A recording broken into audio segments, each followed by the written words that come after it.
the authorities, they see talking about self-determination as a form of advocating Hong Kong independence, which is, not something that... Well, it's a crime. Which is a crime. Carmen, thank you for joining me on the transformation of value. Thank you for having me. You are a Hong Kong democracy advocate currently living in exile in the United Kingdom.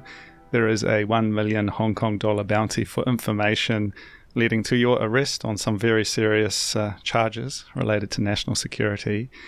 But before we get to that, I wanted to start off by learning a little bit more about your story and what it was like growing up in Hong Kong. So one side of my family, they were actually from a fish village called Tai O on Lantau Island. And I remember when I grew up, everything in Hong Kong was beautiful and it was quiet. And but it's quite easy to get to anywhere. Like you could just have a 15 minutes of drive, then you would be in the countryside. And so there were a lot to do as well, although it's tiny, it's small, but it's convenient, and we got to experience everything in just this tiny city. So so one side of your family was from Lantau Island, and then the other side of your family was in the New Territories, or? From the New Territories. And my grandparents, my father's side of the grandparents, they migrate from China to Hong Kong like many years ago. So my father was actually born and raised in Hong Kong as well. And I think it's typical. It's just a typical, Hong Kong family. And they got to live in the New Territories. Yeah, that's interesting. I think we will get to this a bit later on, but that relationship between Hong Kong and mainland China is something I certainly want to explore. And, I was quite lucky. I went to Hong Kong in May last year. I stayed in Ho Man Tin on the dark side of Kowloon. And I had not actually been back since 2018, since prior to the most recent protests. And certainly I felt something had really changed just in those few years. But for you, Carmen, what are some of your memories of the way Hong Kong was before the 2019 protests in particular? Like, do you feel like there's been a major change since then? And how would you characterize that change? I think Hong Kong has changed since I was born. So I witnessed the change from the sovereignty, and also the change from,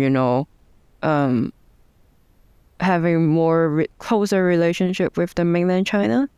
And there were more and more, people from mainland China migrate to Hong Kong or, travel to Hong Kong. And that's why it gradually got a lot, crowded, and the cultures were quite different between Hong Kongers and mainland Chinese. So there were a lot of, cultural shock between us. And in terms of, political or freedom, I think the 2019 was at the peak of, we have freedom the most. I must have to say is that this whole society or the political situation in Hong Kong just gradually deteriorated after 2014, after the umbrella movement. It's never been the same after especially 2019. And I left Hong Kong in 2021. So my imagination or, my memories about Hong Kong stopped at 2021. It wasn't at its best version as well. And I've heard people who would still travel back to Hong Kong. They're seeing the businesses and also actually the whole environment inside of Hong Kong isn't really great now. And I was also told that a lot of like mainland Chinese businesses, they, come to Hong Kong and start their business in Hong Kong now. So it's like mainland China, as people say, Yeah. for now. Well, it's interesting you mentioned it wasn't so crowded when you were growing up, and obviously Hong Kong Yeah. is an incredibly busy place. But what do you mean by that in terms of that sense of like the amount of people, or was it a difference between sort of the mainland Chinese coming to Hong Kong that had a different vibe? Like, what do you mean by that? I think is in terms of, like physical space, Okay. because more and more mainland Chinese moved to Hong Kong, and so because the policies just allow 200 families daily to move to Hong Kong for good from mainland China, and so there are a lot of space in the new territory, which used to be countryside or farms or ponds. They just constructed them to housing estates, to huge tall buildings, but they are all just residential buildings, and living space getting smaller and smaller. And in addition to a lot of tourists from the mainland China, so they were just everywhere. N- Not only in the Kowloon side, like tourist side, but also in the new territories where they just visit Hong Kong and get their, daily goods or, daily utensils from Hong Kong back to China, because they just simply believe that things from Hong Kong are better.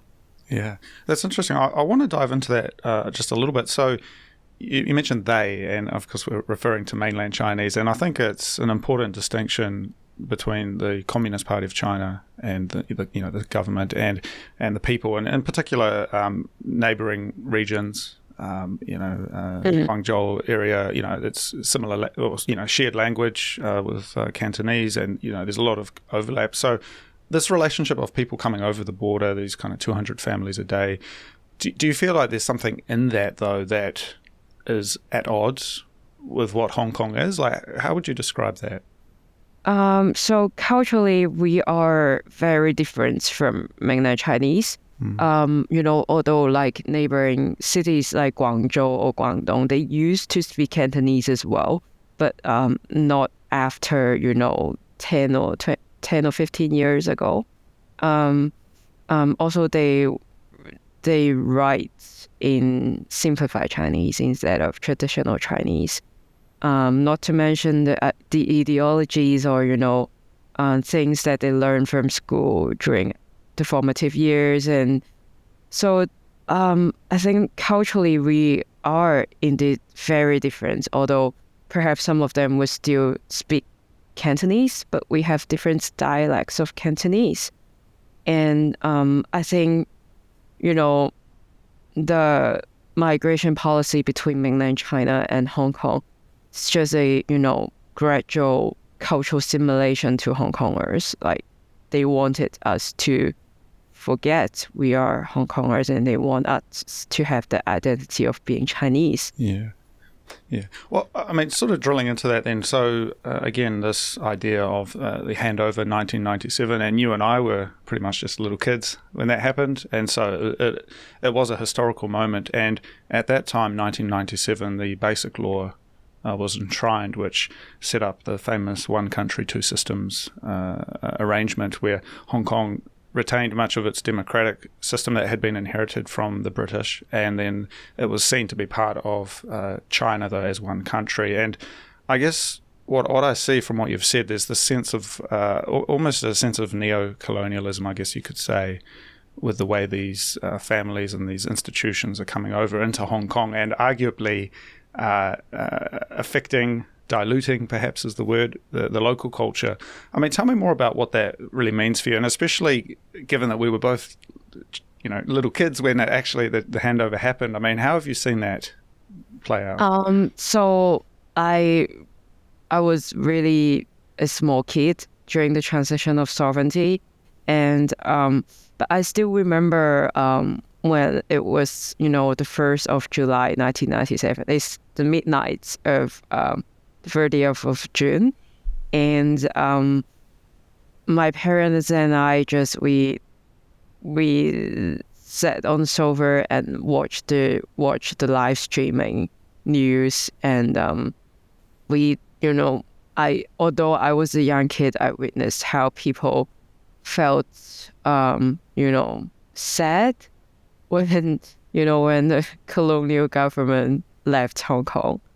But I think people were sad because of the uncertainty, because we've been, at least we've been practicing, capitalism and also democracy, to a certain extent, democracy for years. And now by then we were in hand of a communist government.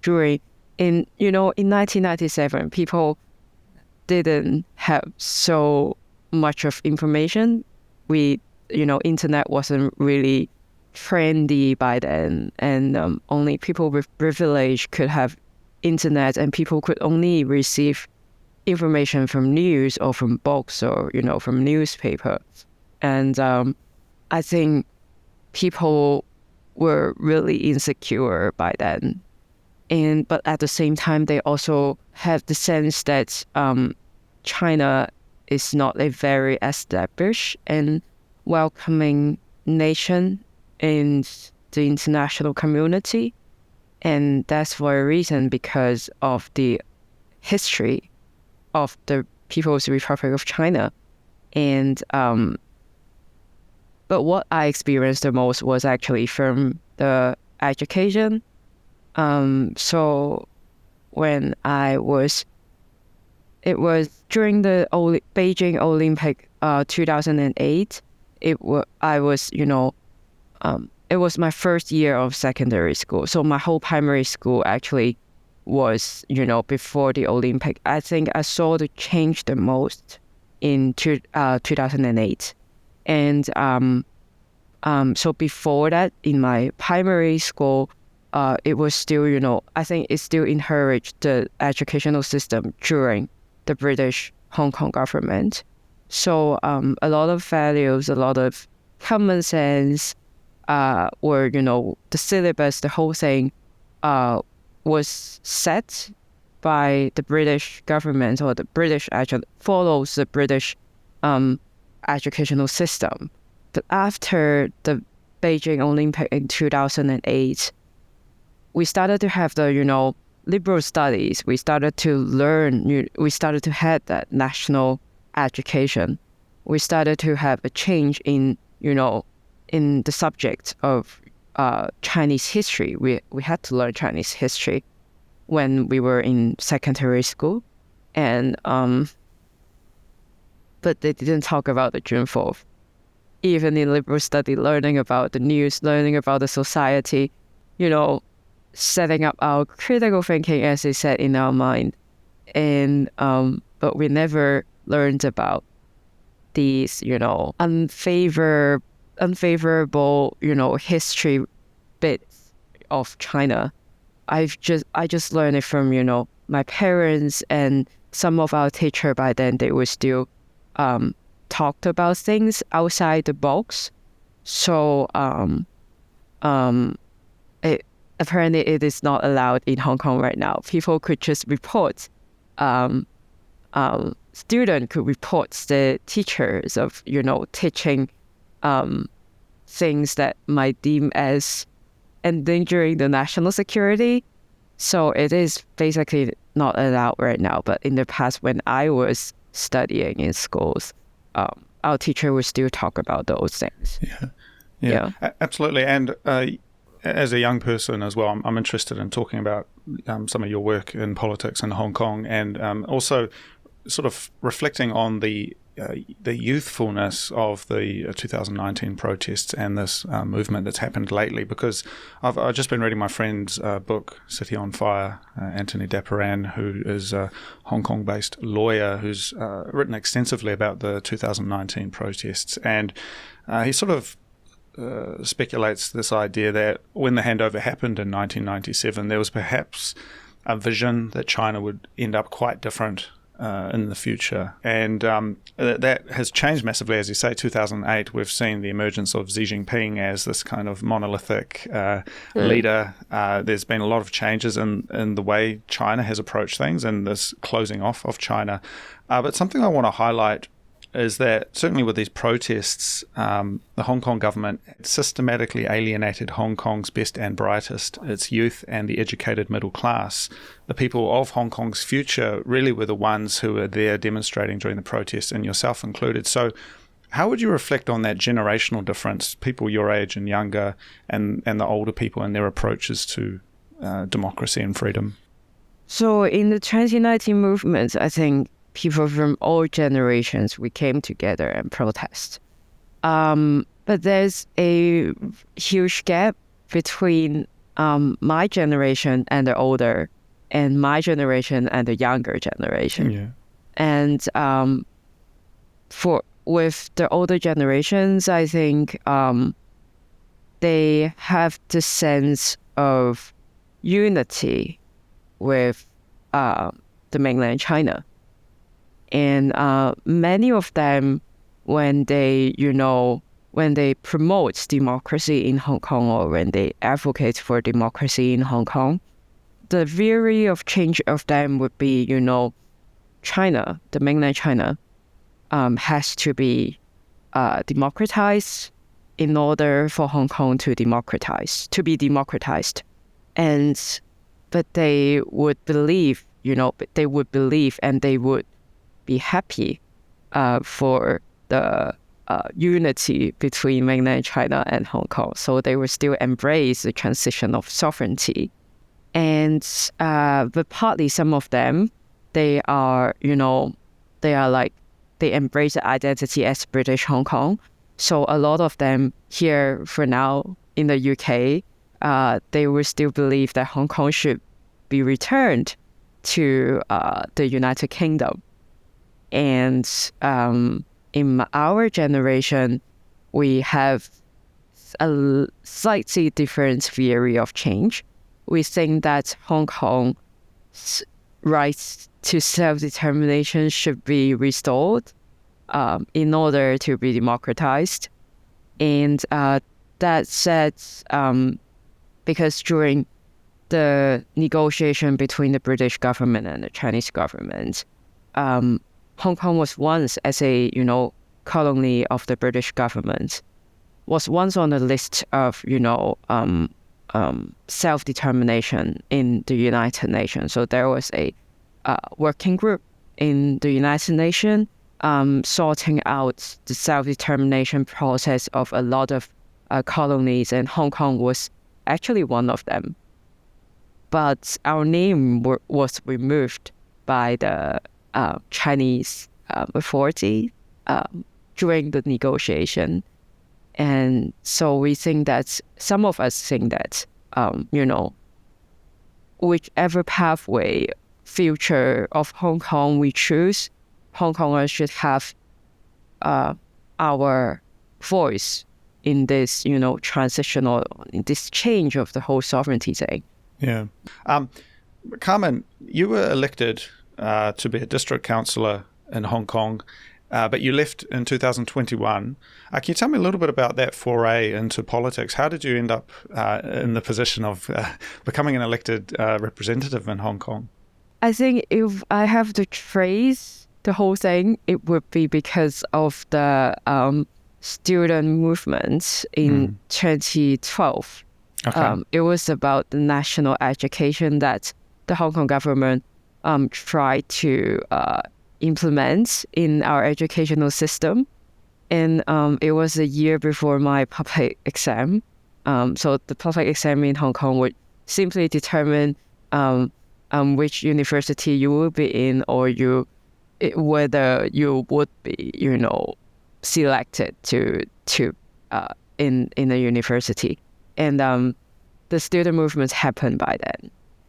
And I think my teachers actually led me to that way. So I basically, before the public exam, I've chosen to study political science in the university.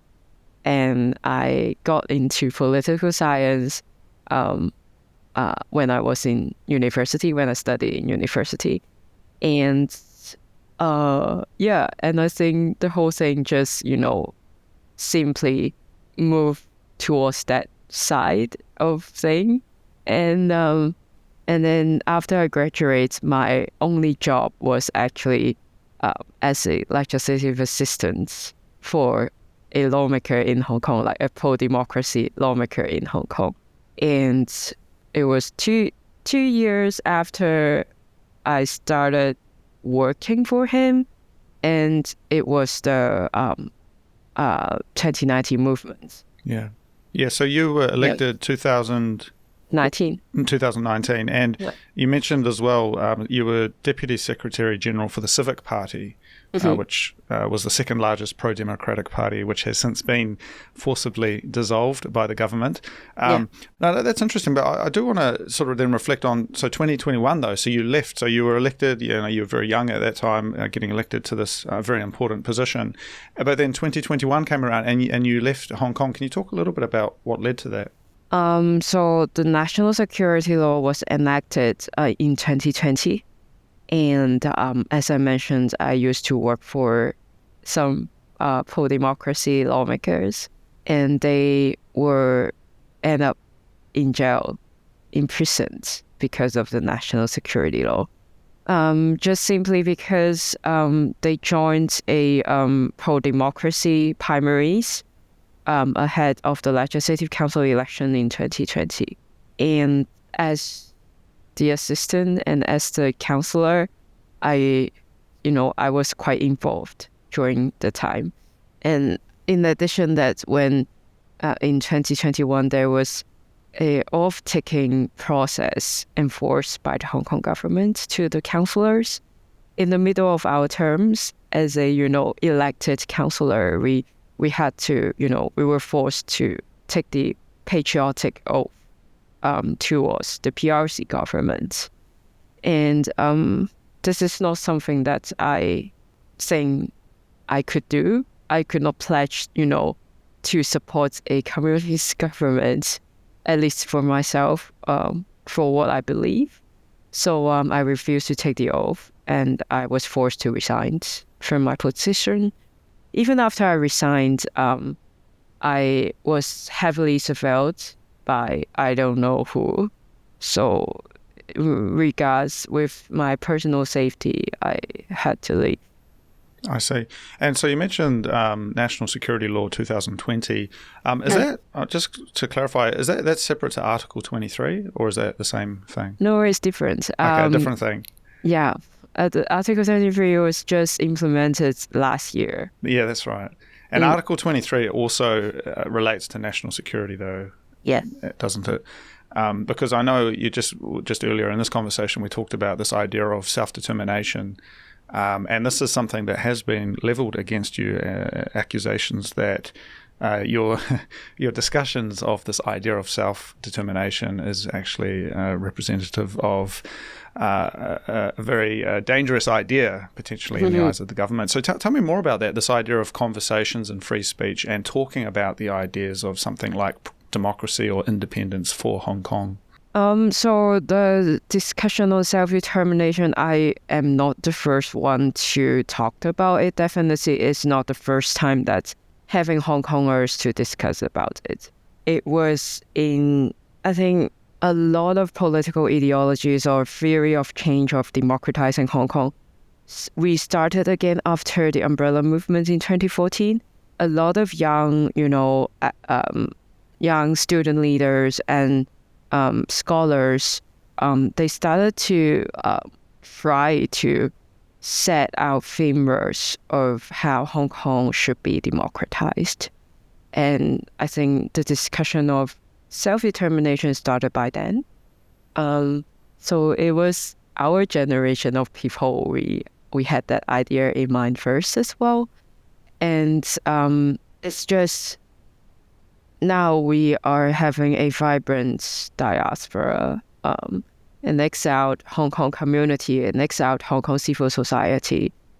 We just think that it's the right timing to talk about it again, because a lot of us are outside already, and the deadline of 2047 is getting closer day by day.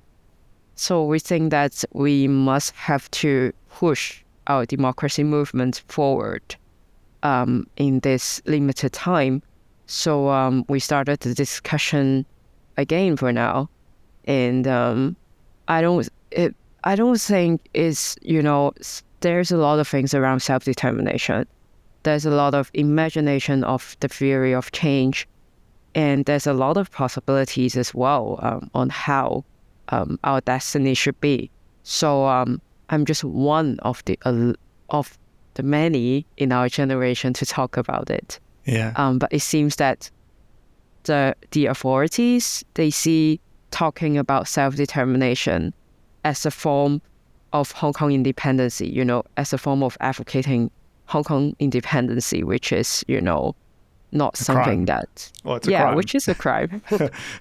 Well, no, that's interesting to me because my whole thing, Carmen, is conversation. And, I'm very interested in ideas of the state, the history of political science, ideology, these kinds of things. And I like to ask questions that are difficult. And I think I do want to get to China in a moment, but this idea that we can't freely talk about these ideas, or perhaps worse, we self-censor.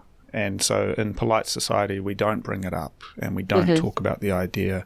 I think that can lead to very dangerous outcomes. And coming to China, though, Carmen, my own personal experience of China is a little bit out of date now. I haven't been to China in 8 years.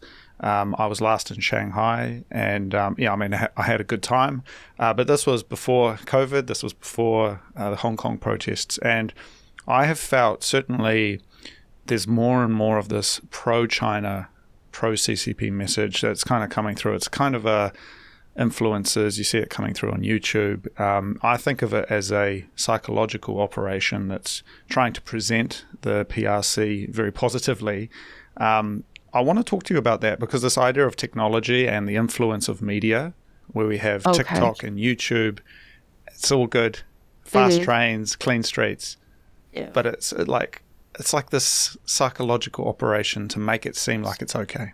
Yeah, definitely. If you look closer into Chinese news, or really, people's news inside of China, you would know that the whole society is not as good as we perceive. And I think a lot of us already know that there's a, great firewall of the Chinese internet, blocking people inside of China to receive news from outside. But at the same time, actually, this firewall blocking information inside of China. So people outside couldn't really get, precise information about China. What we are seeing is a propaganda, a promotion by the authorities. So often, if we are interested in the situation of China, we also have to, climb the great firewall over the other side of the internet inside of China to see what's really happening inside. And I think one incident is about the white paper movement. We see a lot of, things or the reality of the Chinese societies during the white paper movement, because a lot of underground activists inside of China, they just, try to export the reality and the real, information about them. And what was the white paper movement? Okay, it was during the pandemic, and the lockdown inside of China is different. They literally locked it down. The authorities would lock the people's door from outside with a lock that the residents cannot be unlocked by themselves. Only the, pandemic control personnel would have the key.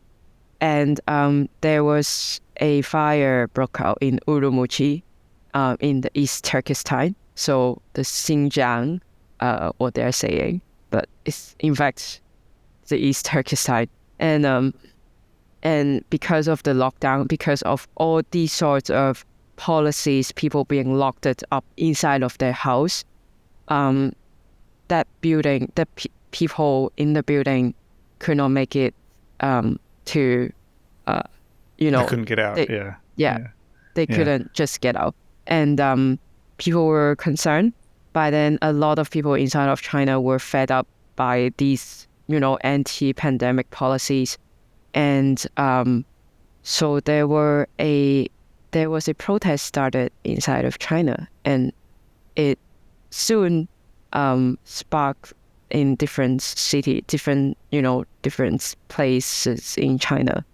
And so we call it the white paper movement, because people went out to the streets because they know they cannot present any of the political slogans or any of their, slogans to be, basically.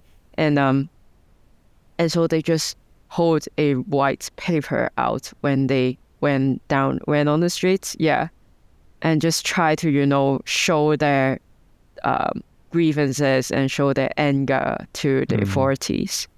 Yeah. I see. That's very interesting. So we've got, again, this presentation of China, especially as maybe the US arguably goes through this decline, the UK where you are at the moment. You see stories as well. It's kind of there's turmoil. There's it's maybe not such a nice place right at this moment.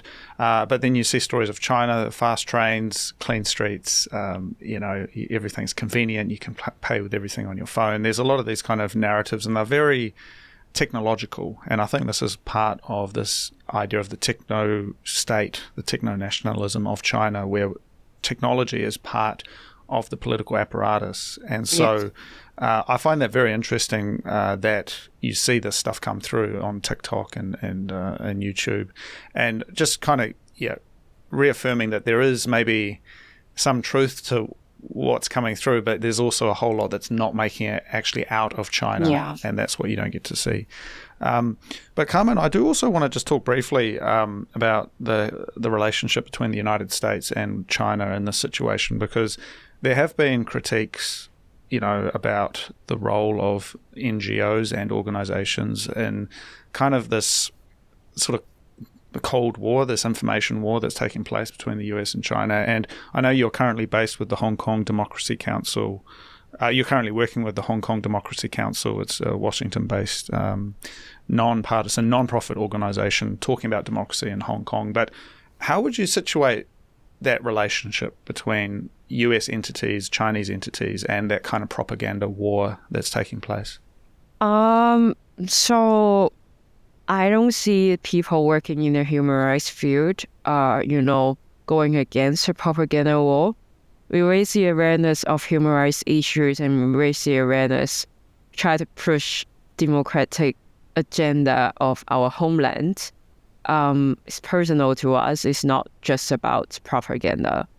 And but I think that propaganda from, exporting propaganda from China is actually harming the democracies. Yeah, I don't quite agree with the statement that, U.S. organizations are, going against the propaganda of China. We were just trying to present the reality, and no matter it's inside of Hong Kong or, inside of China. And the propaganda doesn't only harm, people like us, like the dissidents or, the diaspora, but it also, gradually harming the democracies themselves. Like you can see a lot of people in the US, they are using TikTok now, and they're, or, the Little Red Book, which actually, yeah. which yeah, which actually is a book about Mao Zedong.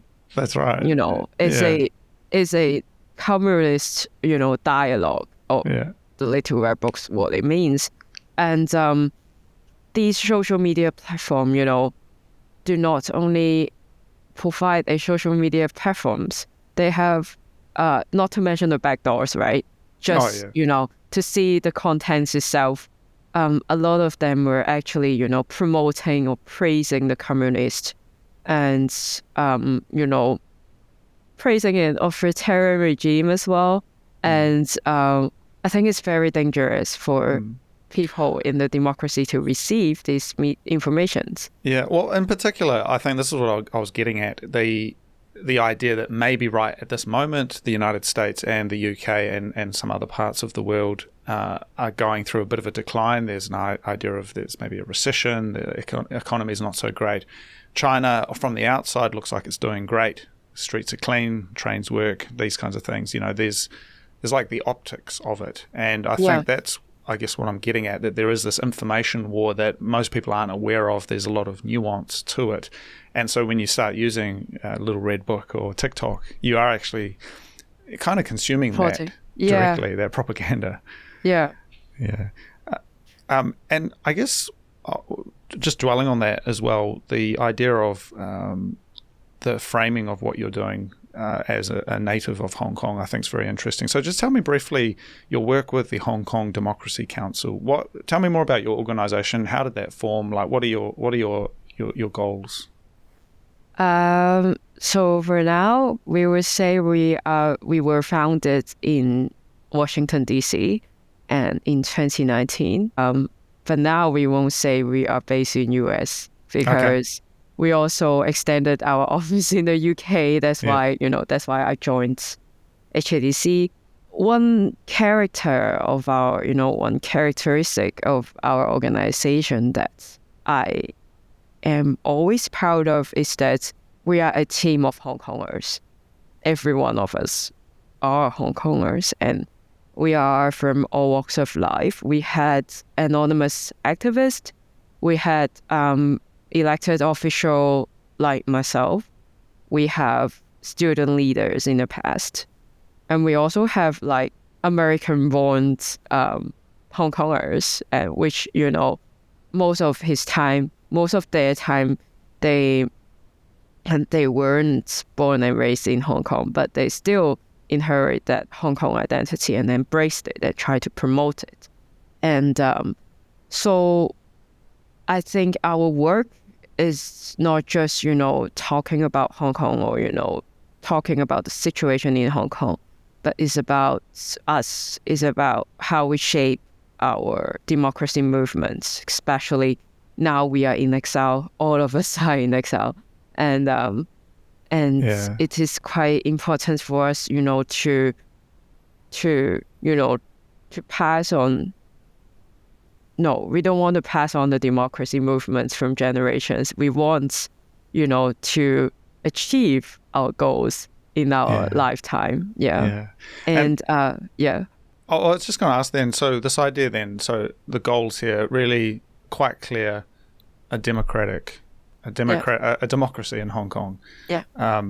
That is an illegal thing to argue for currently under the national security laws. But do you think, I mean, what's the future for this? Where's it going? I mean, are you seeing an opportunity for this idea to come together? It's a very good question because we are asking ourselves day by day as well whether what we are doing is really means something, really, you know, achieving something.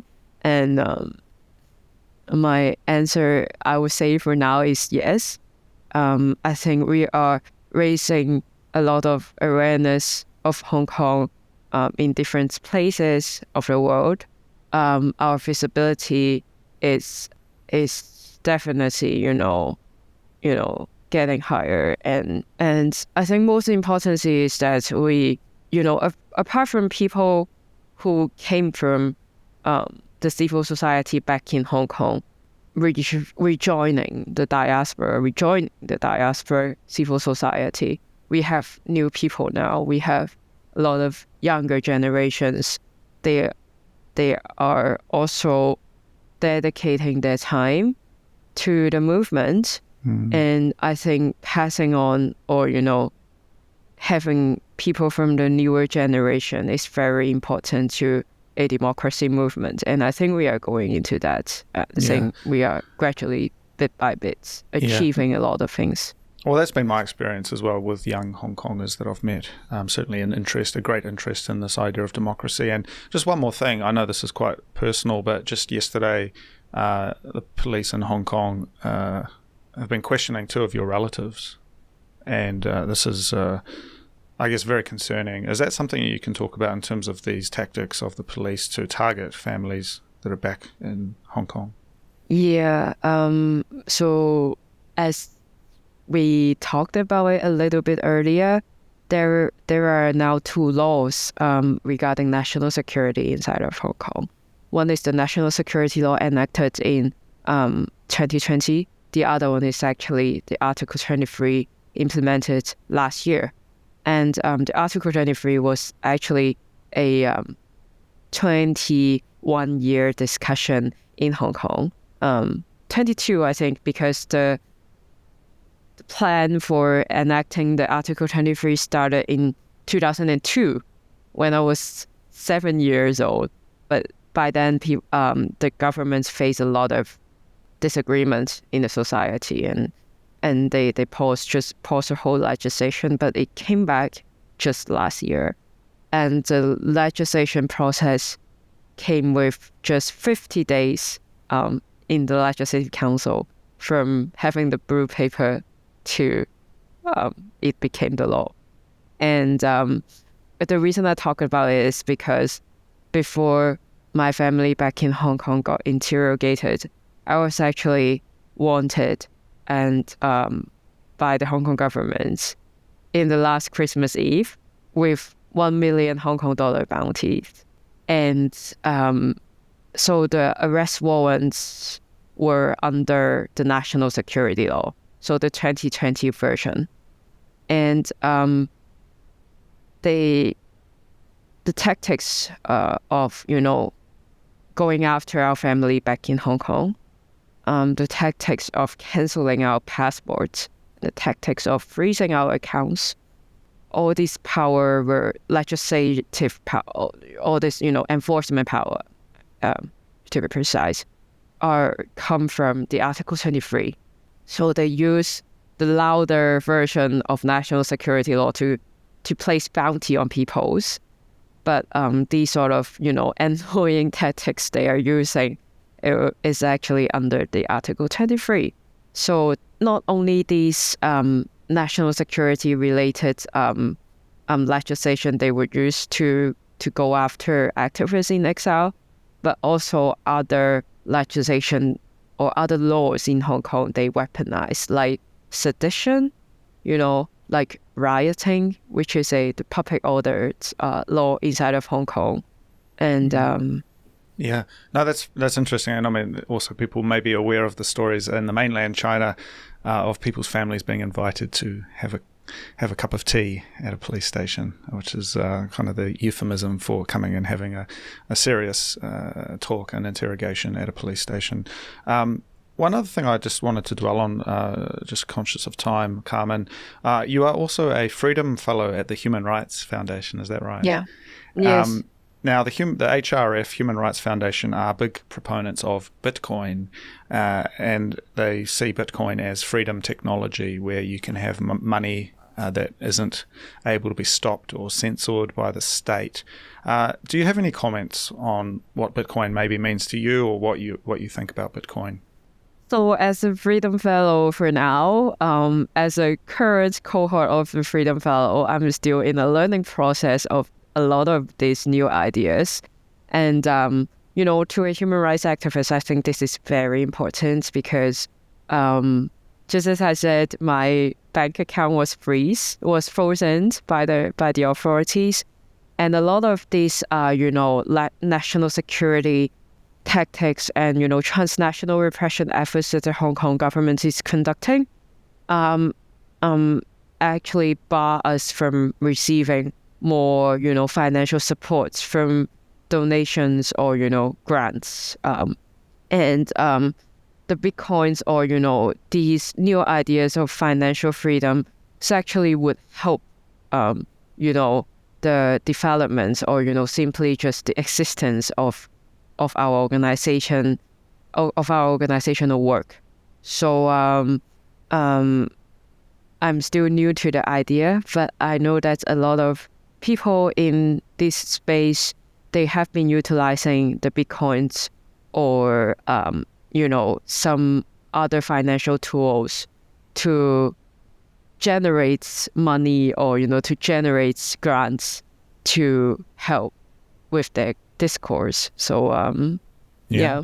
That's awesome. And just finally then, Carmen, if you had one thing you want to share about overall the work you're doing for democracy in Hong Kong, one message you would like to share, what would that be? I think we have a lot of discussion around fear and around self-censorship at the moment, because when the government goes after us, like the activists or more outspoken ones, a lot of people in the diaspora, they may just be supporters or they have, less involvement in the movement. They would be very afraid of continuously speaking up. And I'm seeing that becoming a phenomenon, which is unhealthy for our movement. So I do really want to say that I sometimes would also be scared by these transnational repression, by these, I don't know, nonsense tactics that the authorities are using. But I think it would be safer, and it would be, we would maximize our efforts if we are all together.